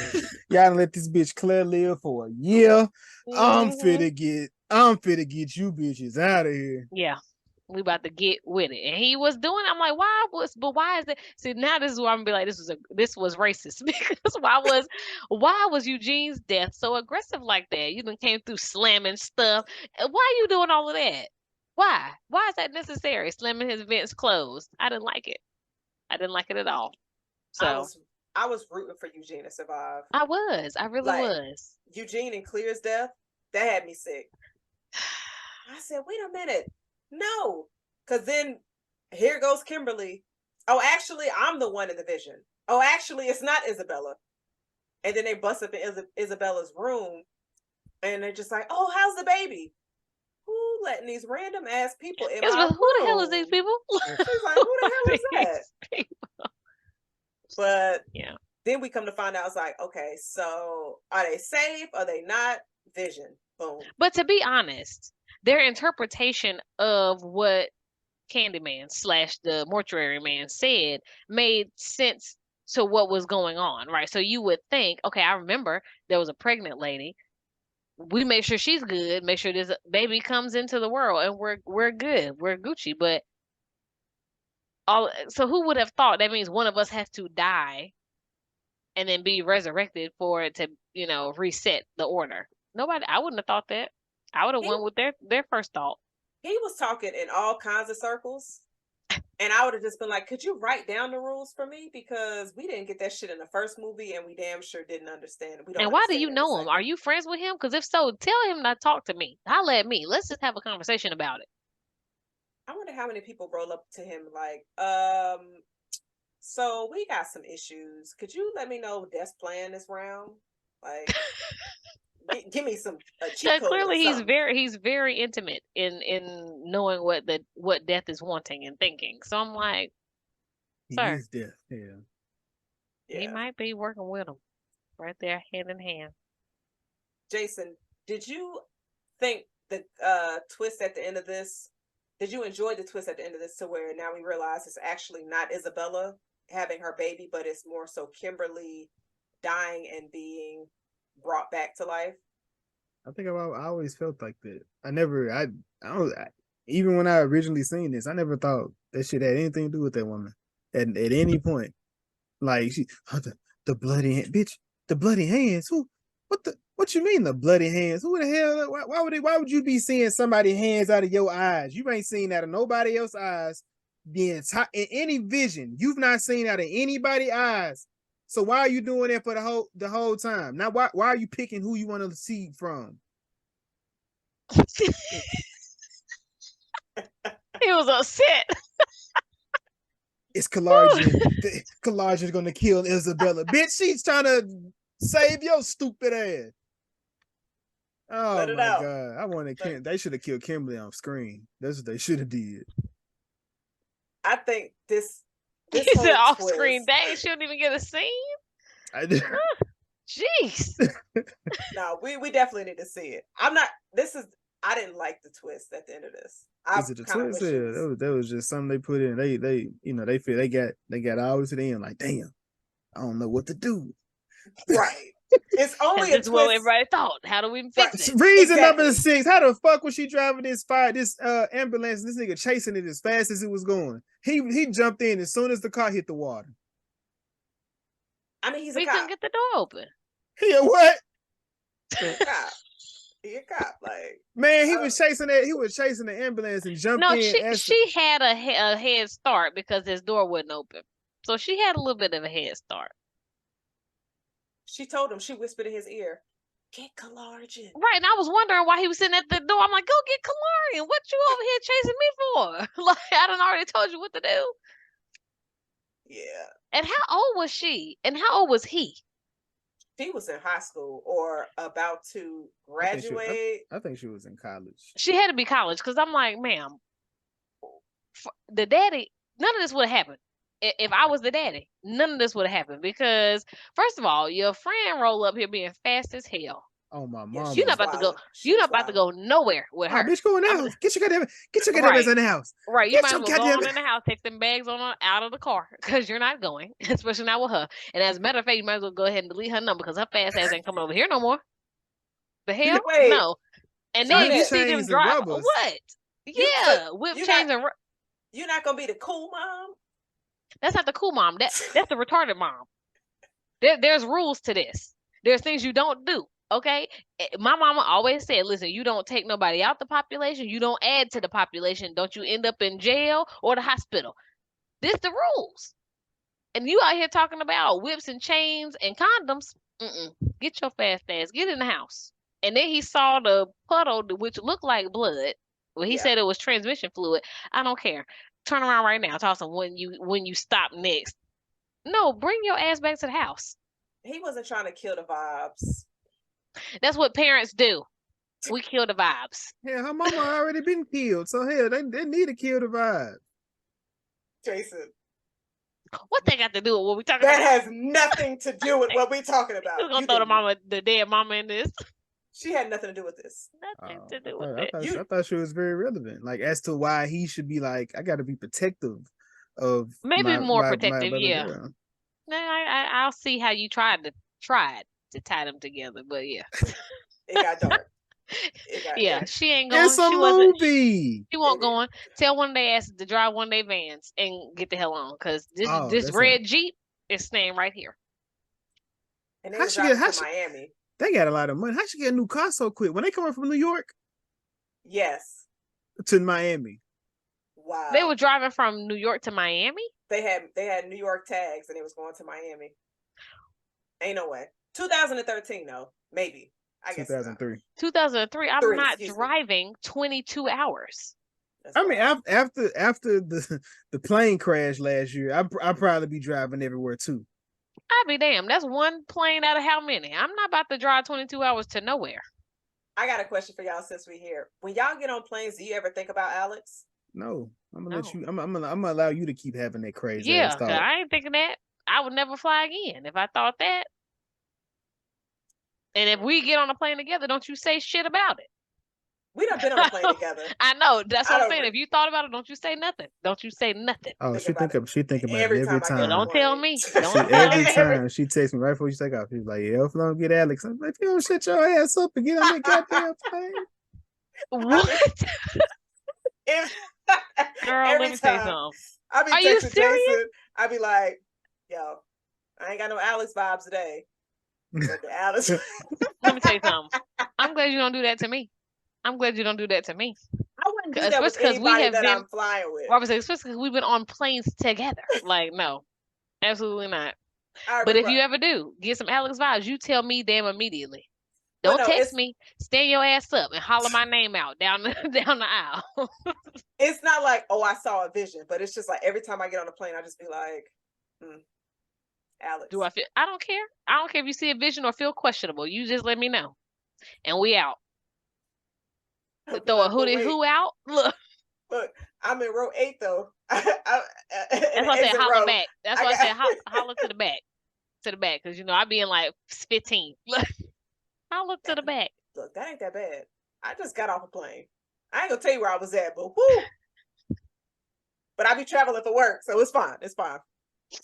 But so we come to find out Kimberly needed to die and be resurrected or brought back to life by Kalarjian. And I guess this is when they thought death was going to give them more than a week to survive. Because they didn't beat anything. But they did. I thought they did. Nah, they died. Not in this, but they end up dying. Well, we just didn't see it, which I'm just like, I would have loved to see that, but that was effed up. What? Because why are you gonna tell me there's a set of rules? I followed the rules, and you still come back and screw me over? I died already. Move on. Go get the police officer, because I did my part. I don't know if dude knows the rules for real. I think he just be saying some shit to people. This made me feel questionable. Like he's not really in cahoots with death, because you told me this.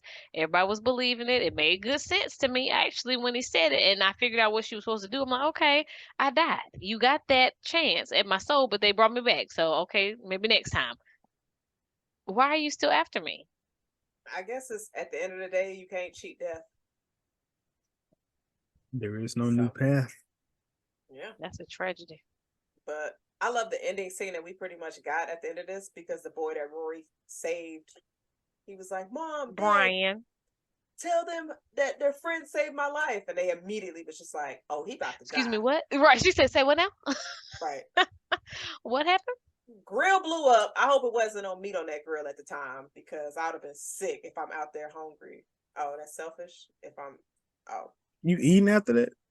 Nah, I mean, I would have preferred to eat before that, let it be the second. All right. I heard But something today about a man who it was Thanksgiving morning and the whole family was at the house. They was cooking dinner, you know, and the daddy died in the house. They called the coroner people. They picked the body up and they continued with their Thanksgiving meal. And he was like, "Well, we had to eat, and what was we gonna do? Let the food go to waste?" I didn't know how I felt about it. I was like, I kind of agree, but then I don't know if I agree. Like your whole daddy is dead. So I got a question. Y'all both seen The Temptations, right? Yes, it's my favorite movie. You know where I'm going in. Do you think they should have, because there was a bunch of food on that table when Blue went to go get them wings. Like, every time I watch it, I think, Blue, don't leave. Just stay here. We don't need no more food. He said, "I'm gonna take the long way." Don't take the long way, Blue. I mean, please don't take the long way. Do you, when watching that movie, do you think about what they did with all that food? Well, see, the difference is, I think that food was cooked. You can put that in some storage containers and put that in the refrigerator. They were in the middle of cooking Thanksgiving, so I'm like, oh, you can't just cut the oven off and let the whole turkey go to waste. Or them yams. Or whatever is in the midst of cooking, you got to finish it. Now you don't have to eat right then, but you have to finish cooking it. But I smell it. It smell good, and I'm hungry. He said they were writing the obituary while they was eating Thanksgiving dinner. I said, well, how was that? How old was Daddy? Well, they said he was sick, so it was. He said he was sick. You know, we anticipated it was coming. Okay, I said, well, still damn, at the house. That nigga died while the turkey was getting ready. Tragic. You think he was thinking about that turkey? He probably had his mouth watering too. He was just like, if he was sick, he probably wasn't eating that food. No way. Yeah, that probably what killed them. The damn scent of the food. What? So you blaming the family? Right. How's the scent the fault here? Man, look, he was sick. I don't know. I'm just trying to figure out what went wrong in this house. It was just his time, but like I don't know. You just eat the food, but you sad? You crying in the food? I mean, well, now I'm hungry. But that concludes Final Destination 2. Ending on a foodie note. But I think we can pretty much all agree that this was a sequel that was better than the original. Is that a fair assessment? I enjoyed it more than the first one. Yeah, I did. I do like the first one though. Yeah, I do. No, you can like the first one, but which movie was better, in your opinion, of course? I think I may give it to 2. 2 may edge it. Yeah. But it's hard because the reason why I give it to 2 is because of all the tiebacks to 1. Right. You know what I'm saying? So 1 had to establish it, and then 2 just kind of took it to another level. But Jazz, Scream 1, Scream 2. Which one you picking today? I'm picking Scream 1. Okay, just want to see if you're on the same page on that. Okay, you can continue. I mean, Jason, Saw 1 or Saw 2? I said Saw 1. I said Saw 1, the definitive best movie. What do you? Charnette, Saw 1 or Saw 2? Saw 1. I'm putting Saw 2 over Saw 1. Is this just because you want to be combative today? No, it's because it's not. She liked the 2 twists. I don't. It's the twist at the end that blew my mind. When you come to find out that recording was all pre-recorded, and the Jigsaw was saying, "Oh, your son is in a safe place," and his motherfucking ass was right there in a safe. I think of 2, and I think of Saw X, and I just, but no need to relive that one. But yes, that's what led to that. All right. Did y'all have anything else you wanted to add for this movie that we did not review, discuss, touch on? No, I think we thoroughly covered it. We touched on everything. Okay. Let's see. Everything in my notes, besides why that boy threw that blunt right directly on that woman's car. Because he's disrespectful and an asshole. He deserved to die. Yeah. Punch him right in the top of his damn head. But Right. But Sharnette, I already know the answer, but we have to ask the question when we do these reviews. So was it good though? Let me start with you since you are our guest. well, thank you. It was good. This was a movie that, even though I hadn't watched it in a long time, when I was rewatching it, it was still very gripping, and I really enjoyed the plot. I thought that it was, like we've already talked about, better than the first one just because of all the tie-ins, and it was very elevated, and it was new. It was different, something that we hadn't seen before in the scary movie space. So it was good. Okay. Jason, was it good though?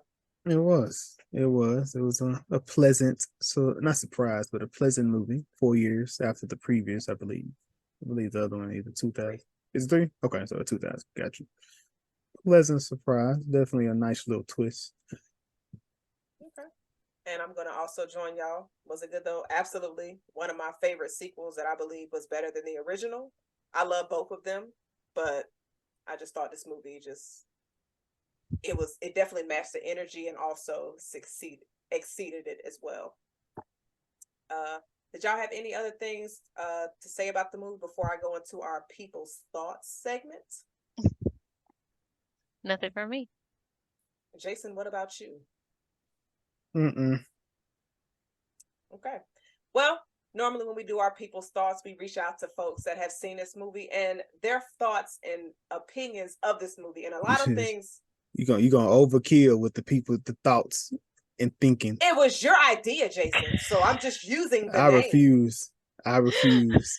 We got you in 4K, so it doesn't matter. But a lot of the comments that we pretty much got when we reached out to people for their opinions and comments was this movie made them change how they drove on the highway, which is something we pretty much discussed. You never drive behind a log truck. And I know I got some comments of never drive behind a log truck, always pull over. I don't think I'm gonna pull over, but I'm gonna definitely get another lane. And a lot of people definitely said this is the best movie in this franchise. I had somebody reach out to say this movie is a reason why I'm paranoid adult that thinks all the ways that I could die. That was hella dark, but also hella funny. Because I feel like Charnette, what's that show that she watched? Is it like 100 Ways to Die or like a damn it, what is the series? You know what I'm talking about? I have to look it up. And 1,000 Ways to Die. Yes, yeah. Oh, because So it's like when I see any like clips from that, I just think of Final Destination because I just be like, yeah, that's some Final Destination shit right there. there was some like the most random stuff. Like what the hell with a fork? But anyway, I digress. Nah, but when I see that, I always definitely think of Final Destination. But those were a few people thoughts that we got. Yes, Jason, I said it again. I ain't gonna say it no more though. But now we can go to our link of thrones. Charnette, since you are the guest, you can go first. Who do you have? So I have Kimberly, also known, well, she's AJ Cook is her real name, and she was JJ on Criminal Minds, which was one of my absolute favorite shows. I think there were like 18 seasons of that show, and I loved it so much. And it's so funny that the parallels because Criminal Minds is super dark. I mean, you're literally going into the mind of these criminals that are like mass murdering people or doing random things, and she acted the mess out of that whole series. So that's my Link of Thrones. Okay. I tried to watch that when I first moved to Tampa, and I got through 6 episodes in season 1, and I said, "Nah, fuck this.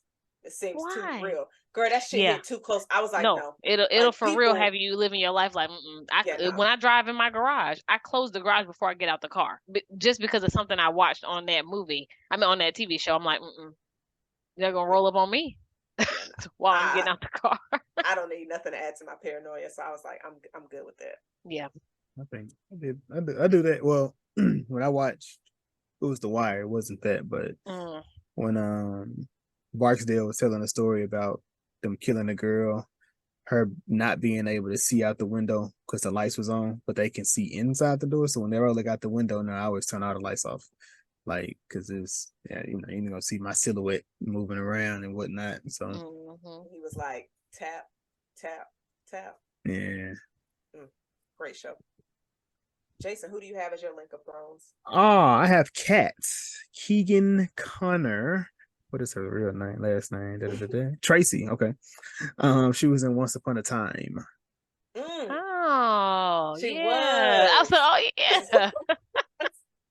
As you can see, that's our show. Love that show. I see. She was one of the fairies. Mm-hmm. Okay, that's a good one. That's a good one. I am going to go with Tony Todd. We've been saying who he is all evening. Candyman. Because Rightfully so. gotta keep the horror energy going.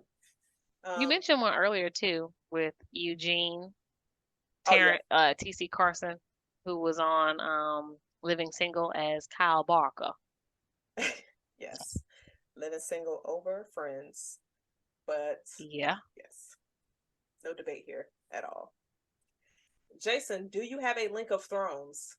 We just did that, shouted. Did we? Yeah, we literally did. I thought you had another one. I said Link of Thrones. I'm assuming you mean. I'm sorry. Excuse me. Agree to disagree. Excuse me. Oh, I was like, oh, we literally just did that. Oh yeah. So if we doing agree to disagree, my thought in that was,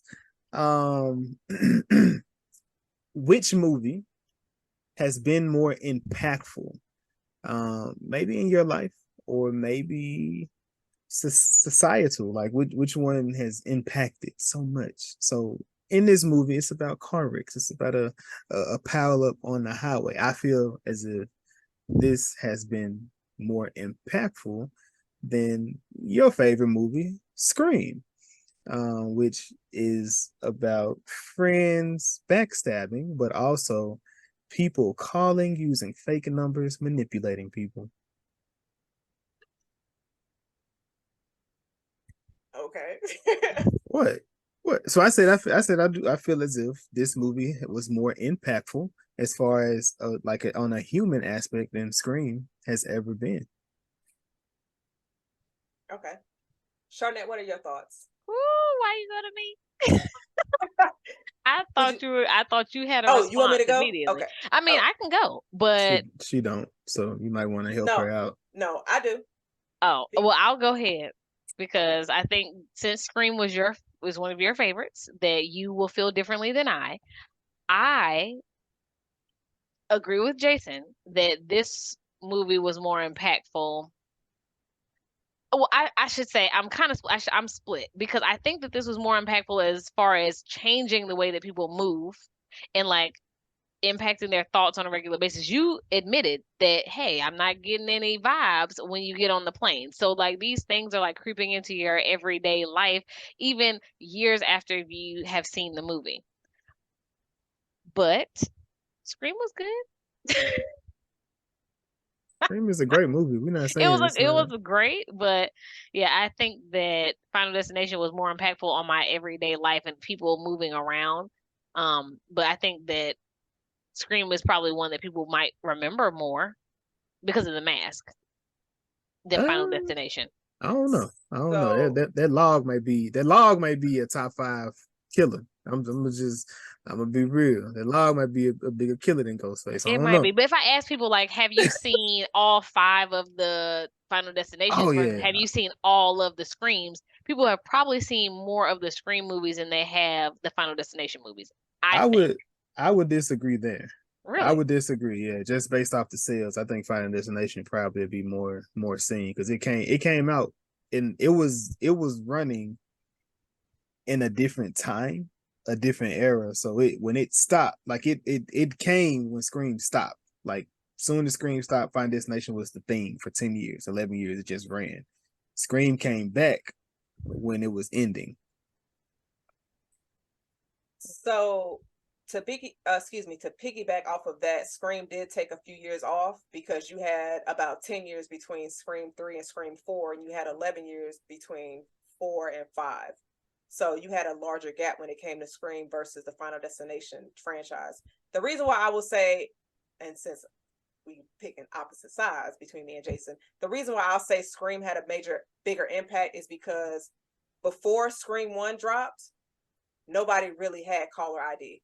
The thing is, with the fact that Scream brought to us is something that is in our everyday normal life society. When you get a phone call from somebody, you see their number pop up. If you see something that says unavailable, you're not picking that up.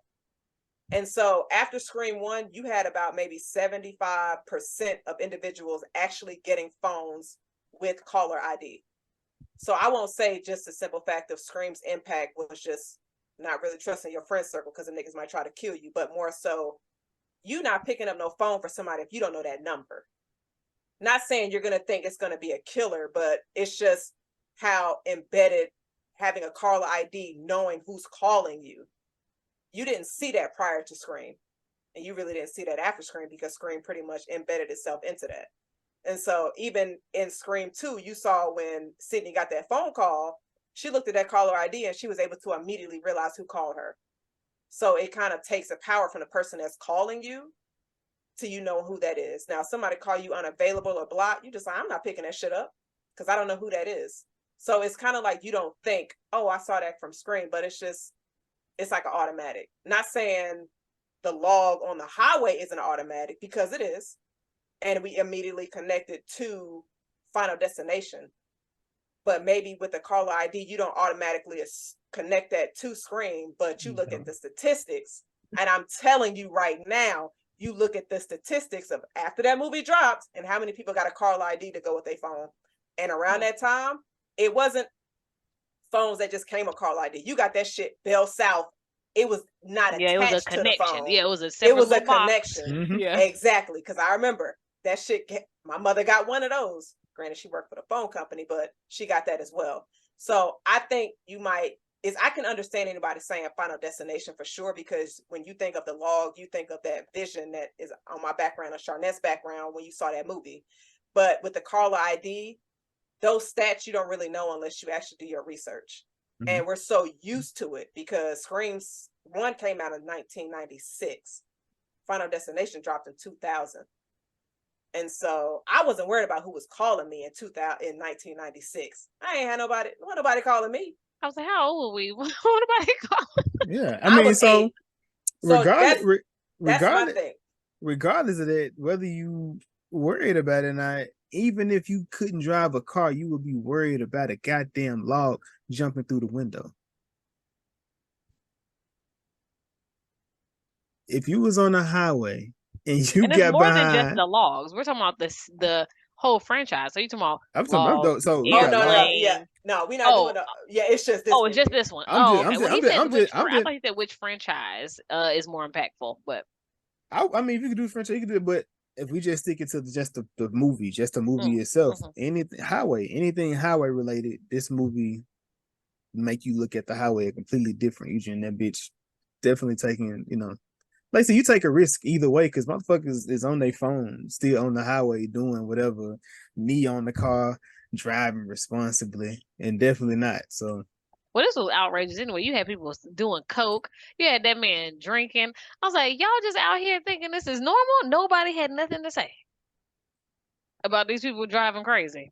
Remember, people back in the day used to be on the airplane smoking cigarettes and whatnot. So they did. It used to be wild.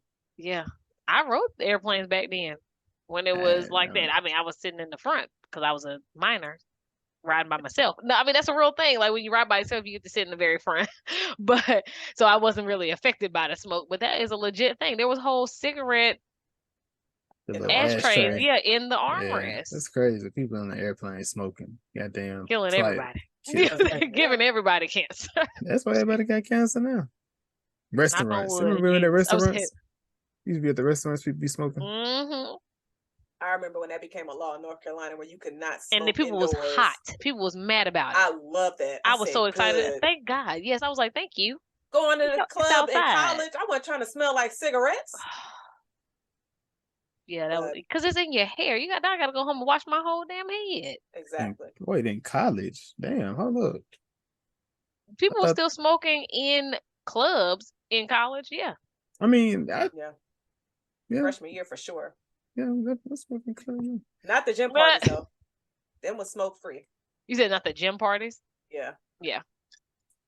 But well, that was a good agree to disagree. I will stand on my side. I bet you will.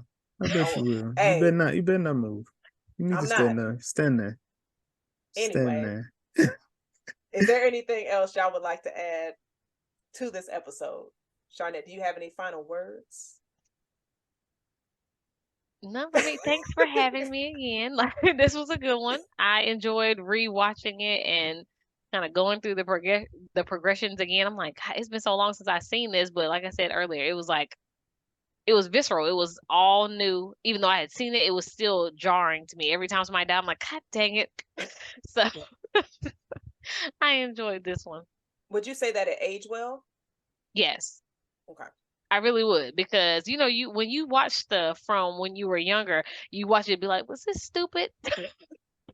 but no, this one aged well. I felt like the premise, the plot, everything, all the connections, everything was done so well. It did good. Okay. Jason, did you have any final words that you wanted to add? Actually, nigga, close us out. Please, please, Jason, could you close us out? There we go. Like, you better get it. Sprinkle of please on the back. Yeah, fix that shit, my nigga. Fix that shit, my nigga, man. But yes, man, this is the Was It Good Though podcast. We appreciate everybody for listening. Please like, share, subscribe. If you would like to join our podcast community, we have one of those as well. So we just chatting there about a lot of different movies and things we don't get to on the actual podcast. We will be hosting a live here soon, just to go into addition to our horror month, just a lot of movies, dope TV shows that we've ran across or come across. Again, we couldn't squeeze in or we didn't know about prior to the actual month. Trinette, appreciate you for joining us. You're always welcome. Ness as well. I don't care what Jazz say. He said you should have both of us. I said, I don't know about all that. I told Jason that, but I was like, ooh, man. Why not? I guess what kind of y'all you know what? Y'all pick the movie and we'll watch it. Y'all pick the movie. Send us what's coming up, and we'll we don't even got nothing. Just pick a movie and we gonna watch it. Y'all pick the movie because y'all don't watch it. We watch. Lord. Clearly. He's like this, I know. Yeah. That's why I say I'm gonna let him. Also, forget him because my team lost to them. They ain't lose too bad. The Buccaneers. Oh, get it. Right. Jazz said you kind of got your shoulders up, but you want to. Why are we talking about football? Okay, yes. I'm gonna say. Well, we can talk about my team. No, we can talk about my team. I'm gonna say, Jazz, because we're 5-0. Listen, Jason, in your seat. Jason, close us out. Close us out. End this shit now. Like, what are you doing? I'm just saying, if we want to talk football, we're not. I'm an Eagles fan as well. Are you an Eagles fan? Okay, guys. I didn't know if y'all would have divided, but okay, I appreciate that. We aren't. He and I have been together for almost 17 years, so which is outrageous when you say it out loud. I know. And yeah, I know since high school, and what's up? He was avid, and so when I started watching, I was like, okay, it's either gonna be the Eagles or it's gonna be the Ravens, because at the time, Ray Lewis was playing for the Ravens, and he was so animated and just really into it. And I was like, oh, I like him. Like, he was out there eating grass and doing crazy shit. I'm like, okay, but I went with the Eagles, and I have not looked back since. So that's what's up, man. It's okay, Jasmine. It's okay. I know it's a rough couple years for y'all. Jason, my nigga, do I need to text you to end this? Like, what are you doing? Like a rough 6, but I just said 1 or 2. But y'all, I appreciate everybody. Me. I appreciate you guys for listening. This is the Was It Good Though podcast, episode 71, Final Destination 2.